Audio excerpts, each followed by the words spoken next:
olunaku lwe olwa graduation taata we lwe yafa, mazima ga Katonda amazina gaali mu kubeera ng'azina n'essanyu abantu abamuli okumpi lye bali mu kubeera nga bamulaga, yali takimanyi nti nera taata we amaze okubeera nga assa omukka gwe ogw'enkomerero. Mwana muwala ono anyumiza story ye etambudde ku social media platforms ez'enjawulo n'ateekayo n'obutambi awali mu kuzina nga takimanyi munera taata we bambi yali amaze okubeera nga assa omukka gwe ogw'enkomerero. Agamba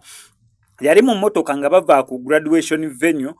bagenda awe baali bategese celebration nga bava eri ku university gye babatikidde bagenda ewaka bambi baali bategeseewo akabaga naye nga bayiseewo mikwano gyabwe ng'ali musanyufu bulungi nnyo neera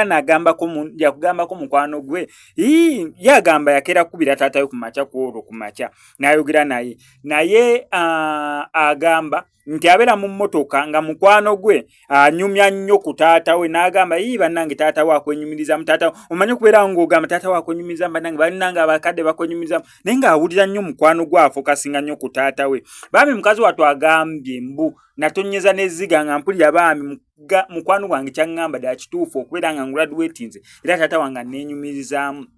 Addamu okukebera ku ssimu ye agamba nga ku ssimu ye kuliko missed call naye ng'egye baali mu kupakuka batuuse eno bagenda zina abagenyi bamulinze wali eri kyokka ng'abagenyi bonna abo nga wobala baali bakimaze okkitegera munne abambi taata we afudde naye obutaagala fiirwa bintu bibiri omulundi gumu ye tebaamugamba n'agamba ne missed call gye yalaba eya taata we yagamba omanyi kasooke mmala oggirawo enti nse tolinge bulungi taata ngenda kuddamu mukubire kumbe taata yamaze dda okubeera ng'afa. Mikwano gye tewaliwo n'omu yamubuusa bonna bakiteesaako lumu nti bannange tumuwe vibe tumugire okusanyuka taata we afudde ye lunene olunaku lwe lwa graduation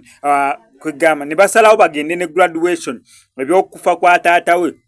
babimutegeeza luvannyuma era graduation yagenda mu maaso pate ne bagikuba paka we yaggwa then babamutegeeza nga taata we yali amaze okubeera nga afa essaawa ezaali ziyiseeko emabega. Mu opinion yo mu ntegeerayo kituufu kye baakola waabeera ggwe nga lunaku lwo lwa graduation oba kale tugambe best friend wo kale tugambe ng'olina girlfriend wo omwagala ng'olunaku lwa graduation would you prefer omugambirawo manye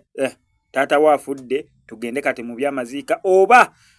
okumaliriza ginene emikolo then ne mugenda mu byamaziika awansi mu comment section.